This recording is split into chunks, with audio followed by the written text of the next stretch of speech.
good. So my name's Rob Frost. I'm the Deputy Chief Administrative Officer of the municipality. And you have to really lean into this mic, so I know it looks kind of weird. So I just wanted to kick off tonight. You'll have Lori Ann presenting to you, but there's a couple of people I wanted to recognize first.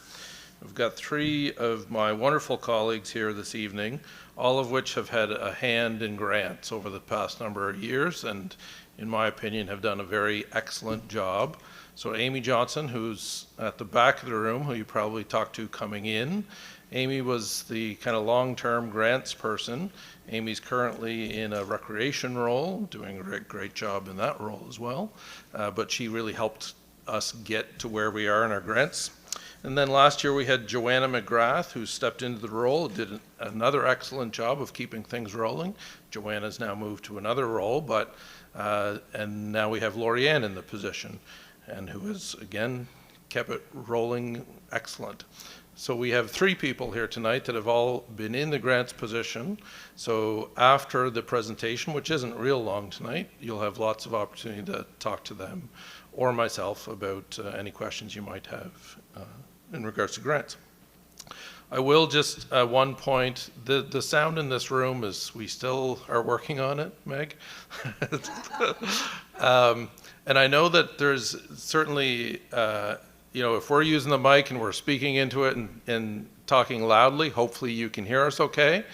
If there's if there's a side conversation going on in the back of the room, it kind of echoes with this curved wall. So if you want to talk to your person sitting next to you, please either step out into the lobby or just wait till the end of the presentation, and then there'll be all kinds of time for discussion to talk to any of us. So without further ado, I'd like to introduce Lori Ann Clark, and she'll come up and walk through the presentation. Thank you.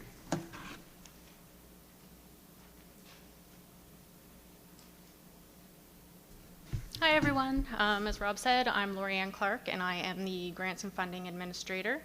I'm going to try and keep this presentation brief tonight, but we have a lot of information to go through.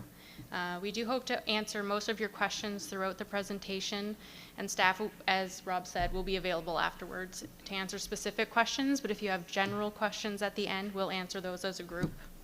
And I wanted to remind everyone that the session is being recorded and will be posted to the municipal website tomorrow. So the purpose of the community grants policy is to support the work of nonprofit community organizations providing programs, infrastructure, services, and events that align with the municipality's strategic plan. Our grant process can be summarized in 6 steps. It starts with the community grants policy that was adopted by Municipal Council, and then each year a budget for grant programs is decided during budget deliberations. In step 2, application forms are made available with the deadlines posted. And though the 24-25 budget hasn't been approved yet, the applications are available now on the municipal website. Once applications have been submitted, they are reviewed for eligibility and completeness. Then the eligible applications will be evaluated and scored by municipal staff. In step 3, grant funding is approved. For CAO-approved programs, the staff prepare funding recommendations which are submitted to the CAO for review and decision. For council-approved programs, the staff compile applications and provide them to council for their review. In step 4, we see the award of funding. Staff will communicate with all applicants whether funding or not has been granted. And depending on the award, initial letters or contribution agreements are prepared and initial funding released as applicable. In step 5, we have the accountability stage. Once a project or program has been completed, grants recipients are required to submit accountability documentation as outlined in their award letters, and it varies by the amount funded. If an organization has not completed a project from a prior funding year, they are ineligible for additional funding under that program. Over the past several months, I have been reviewing outstanding grants from 2019 to 2022, and many of you may have received an email about that from me. If you are wondering if your organization still has anything outstanding, we do have a list here tonight if you'd like to check. And if you did receive a grant last year, accountability information for that is due by the end of March of this year. In terms of overall eligibility, grants may only be awarded to eligible youth applicants and organizations that are one of the following: a nonprofit club, association, society, or organization registered and in good standing with the Nova Scotia Registry of Joint Stocks, a registered Canadian charity or legion, towns, villages, and First Nations governments within the County of Kings, or a school within the County of Kings that is affiliated with the Annapolis Valley Regional Center for Education, or CSAP. With the exception of counselor grants to organizations and the Youth Travel Assistance Program, the municipality cannot be the sole responsibility for funding, and the municipality will fund a maximum of 50% of a project. Only one request per organization for each program each year will be considered. And as mentioned earlier, grants will not be awarded if previously funded projects have not been completed or if accountability requirements have not been met. Retroactive funding is not available for any project underway, meaning that work completed or travel taken prior to a submission is ineligible for funding.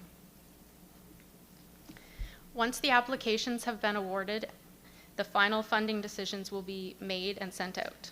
Awards of $7,500 or less will be paid in full once approved. Awards of more than $7,500 will be dispersed at 80% when approved. The remaining 20% may be provided after fulfilling the accountability requirements.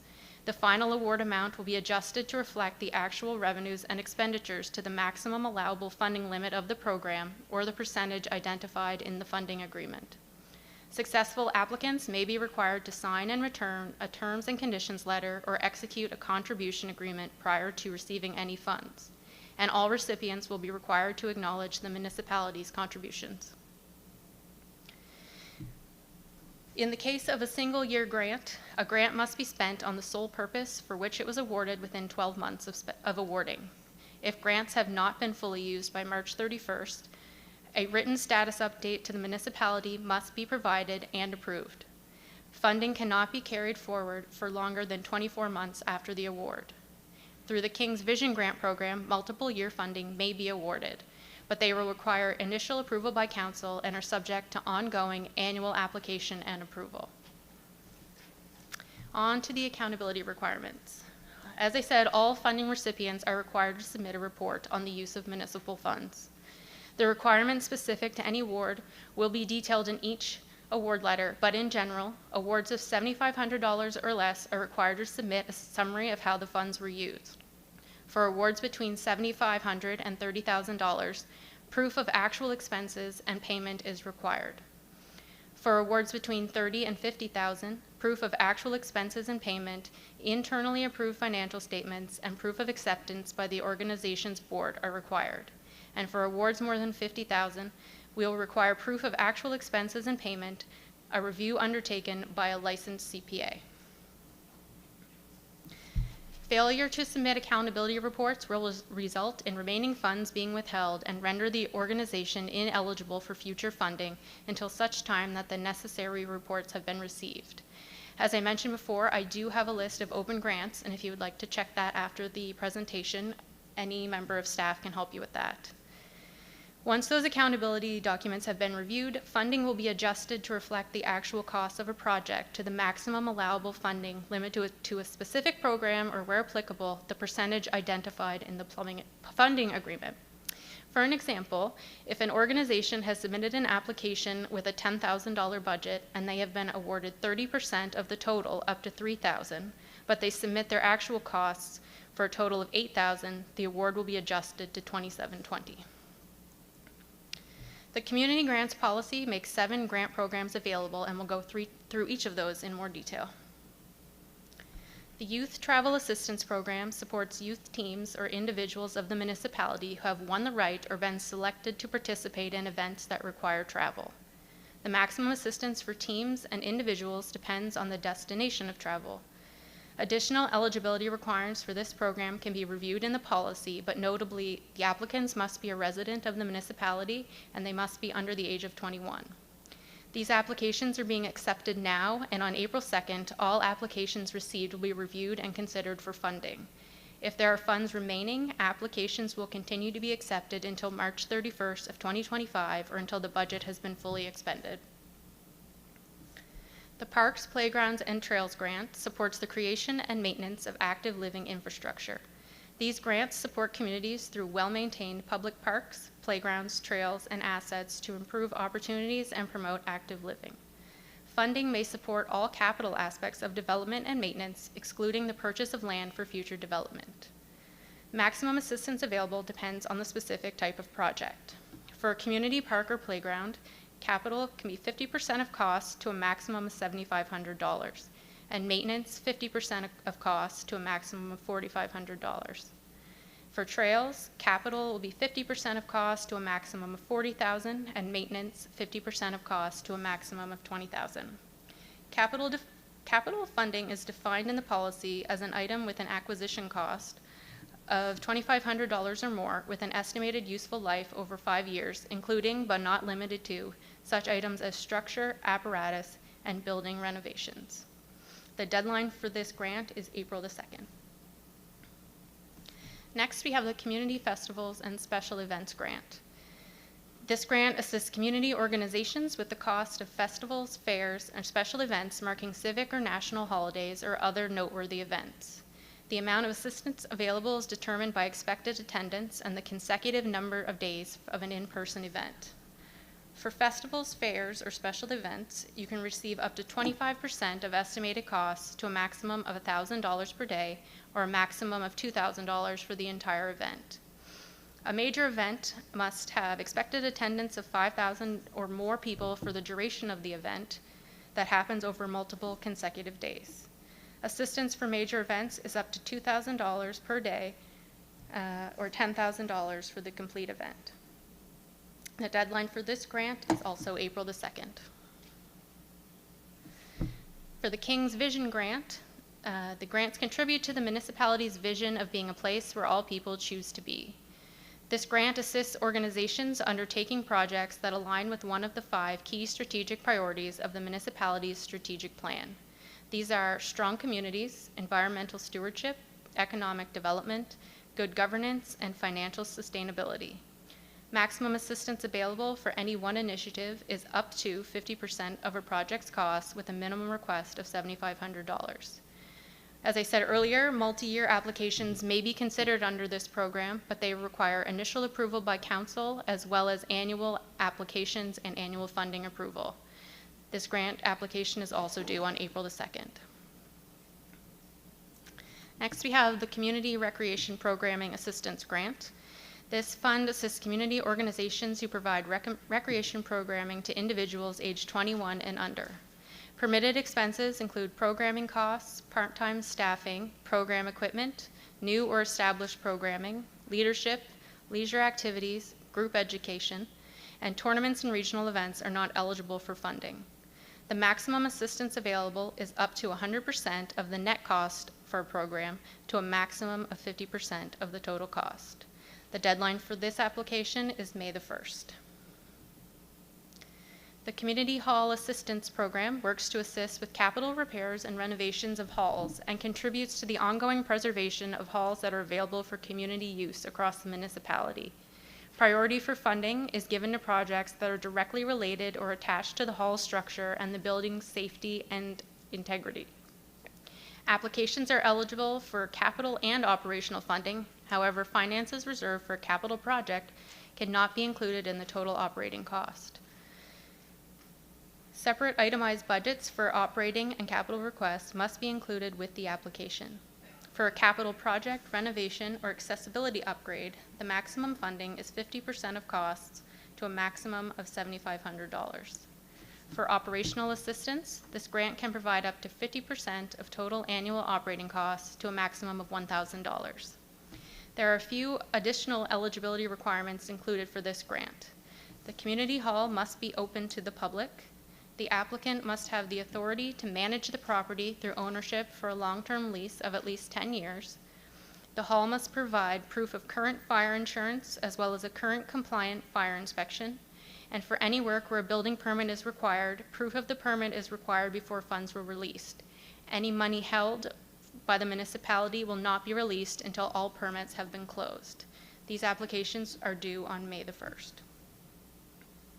Finally, we have counselor grants to organizations. For this program, counselors may support requests from community organizations that are not otherwise eligible for funding through another program. This program is unique in that the counselors equally share a budget, and each counselor determines the amount of support they wish to provide to any one organization. Disbursement of these funds is solely at the discretion of individual counselors, with payments issued to the recipient by the municipality. Maximum assistance available is $7,500 to any one project up to 100%. These applications are due on June the 3rd. We have a few tips prepared. Amy, Joanna, and I got together and made a little list. Firstly, ensure that all questions are answered in the document, and any additional statements that we've requested, including insurance, lease agreements, right-of-way, and financial statements, have been included in your application package. When we receive an incomplete application and have to go back for more information, it delays the process for all of the approvals in that program. When providing your budget, make it specific to the project or the program, not the full budget for your organization. Make sure that your application is submitted on time. They are due at 4:30 on the deadline date and can be mailed, emailed, or delivered in person to our office. When planning your project, keep the program's funding timelines in mind. Though the applications are due in April, May, and June, they do have to go through a specific process before the funding will be issued. The timeline for each grant is outlined in that program's application package. And finally, we want you to be successful. So if you have any questions or need help, please reach out. So I'm going to open the floor to questions. Again, general questions, nothing specific to your organization. If you do have something specific to your organization, staff will be on hand after the presentation. My contact information is on the screen as well in the handout you got at the door, and the QR code on the screen will lead you directly to the website where you can find application forms, deadlines, and the community grants policy. So does anybody have any general questions? Yeah? I noticed community recreation programming is restricted to a target population of under 21, and I wondered why that decision was made. Can you speak to that, Rob?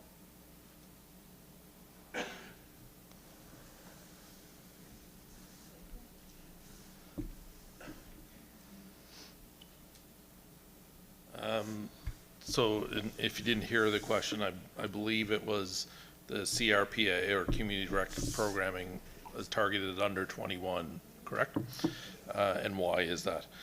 To be honest, I don't know that I have a really good answer for you. Apart from that is the target that most of the grants have been developed when the grant policy was developed, that there was a focus on youth. Now, I know that that's one that we've talked about in-house.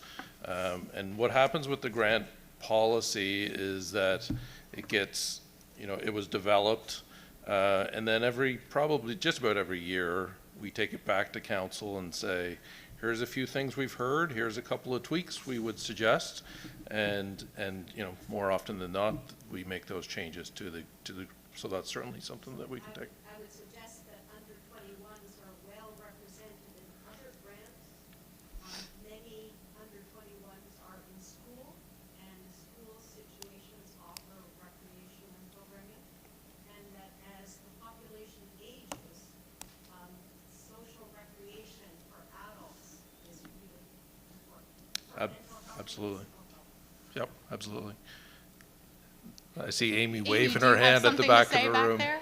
GTO, the Right. Council Grants Organizations, for eligible organizations, would be the place that someone looking for programming, funding assistance would go to, and would definitely mark on as a good place for you to go. Somewhere where you could do that. So if you didn't hear that, Amy just said the grants to organizations. So the grants to organizations is a very broad category. So basically anything goes as long as it fits the application. Thank you. Yes? Put back to the one that covers grant organization. Yep. There you go. Okay, the counselor's grant. Yes. We had a question in the back. Yeah, just have a clarification question about the community festival. It was Mm-hmm. So, the festival fairs or special events, that's a different category than major events? Mm-hmm.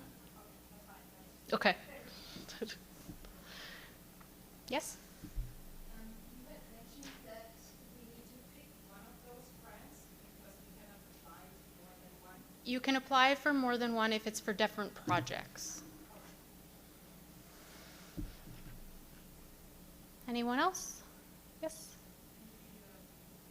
Counselor grants, is there been any kind of conversation with one of the counselors in advance, or just submitted and hopefully supported?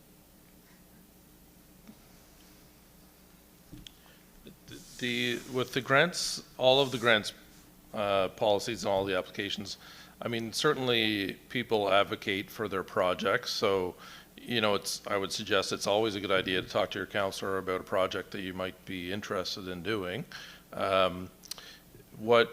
We do kind of get to a point where we kind of say, you know, we wouldn't encourage a presentation to council and that type of thing from vision grant and that type of thing, because we try and keep it very level so that everybody has the same opportunity to submit their application, and that gets all processed. Now, grants to organizations, certainly, again, that's really, I would absolutely go to your counselor and say, here's a project that we're looking on, we're putting in an application, realizing that, you know, very few of our grant programs are ever,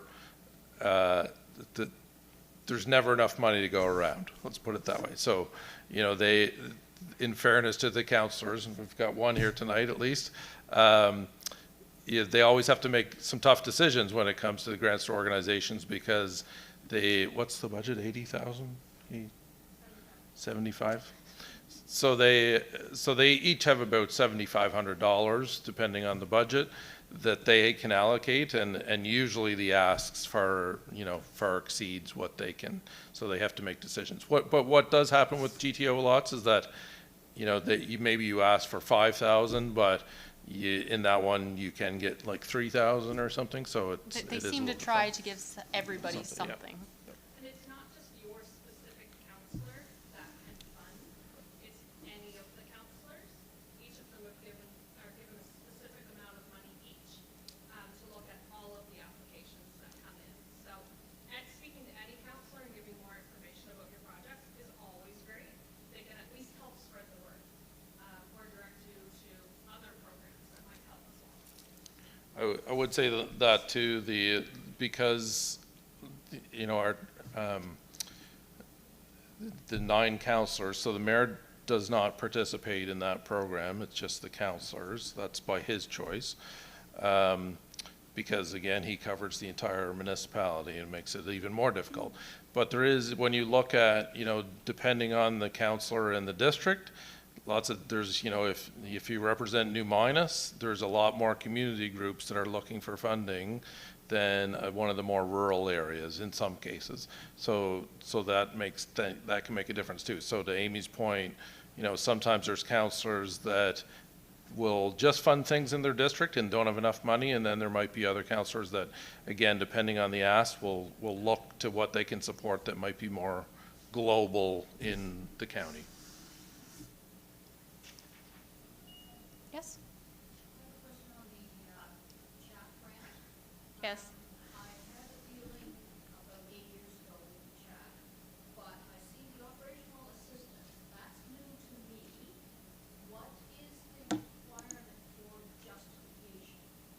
Is it like an annual statement of your utilities bills or that sort of thing? What would be the justification? That would be exactly what we were looking for. Utilities bills, if you have somebody who does your plowing, an invoice from them. Okay. Go ahead. I noticed that the grants will cover up to 50% of the cost. So Mhm. when you're applying for the grant, do you need to know where we're getting the other 50%? We do. So before we apply for the grant, we need to know that ourselves. Right. So when you apply, you need to be sure that the project is viable, whether or not we give you 100% of what you're asking for. But you're not, there aren't any grants that but you need to be sure that you can do it with or without our support. And there was someone with a hand in the back. Do you still have a question? Okay. Anybody else? Yes? Just a quick question. In your 50%, how much of that can be in kind? That is, like, you need to have something built. Mhm. You have somebody on your board or in the organization that is able to do that. Do you know that off the top of your head? It's $200. I don't know. It's in the policy. Yes, Amy. 25%. Up to 25% of your portion. Up to 25% of the total project cost. But that max is always 50% of our contribution. Okay. Mike? What percentage can be in kind? So if you have someone who will do the labor for free? Mike? Up to 25%, yes. I just have a question about the operational assistance. So, like, what qualifies for operational in terms of, is it, like, would internet count? If it's something that is open to the public and they can use it at all times, and it's like a public resource in a rural setting, does that count as an operational expense? Amy's saying yes.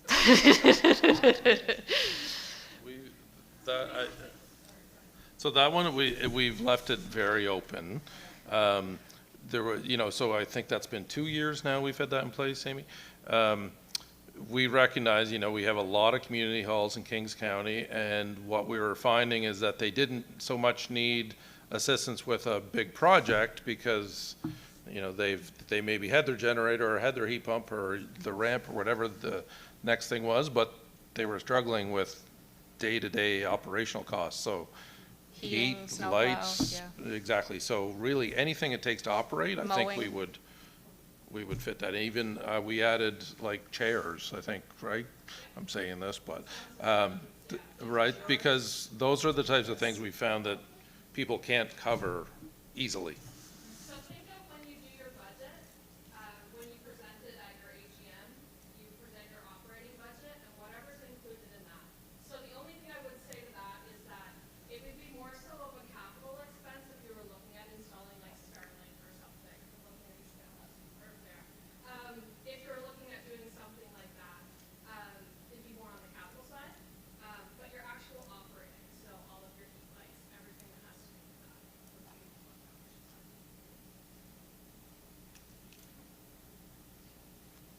Yes? Did you just say that a grant can be used like for helping to install like a fountain on community hall? It can. Would that go for churches as well? Is there a community hall portion? I think we should talk about that one after because it's more of a specific question.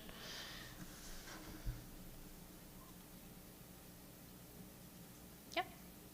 If there was an event to be put on and all the proceeds were going to a nonprofit, would that comply with has to be a nonprofit that's actually doing the event? I think we need more information and we should talk about it after. Yep. Just to follow on what she asked, more general, Mhm. churches, are they considered eligible for some granting? Yes and no. It depends on how open you are. Is it being used by the public as a whole or is it just being used by the church congregation? It needs to be open to everyone in Kings County.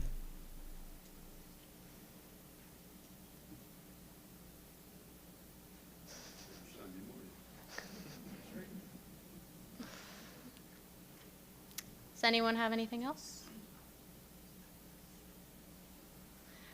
There is a board at the back where we are asking for any suggestions for future grant programming if you wanted to stop on your way out. And if nobody else has any questions generally, we are available now to answer specific questions. And get in contact with me if you need any help. And the applications are available online and you can send them in anytime. Yeah. But it looks cool or big.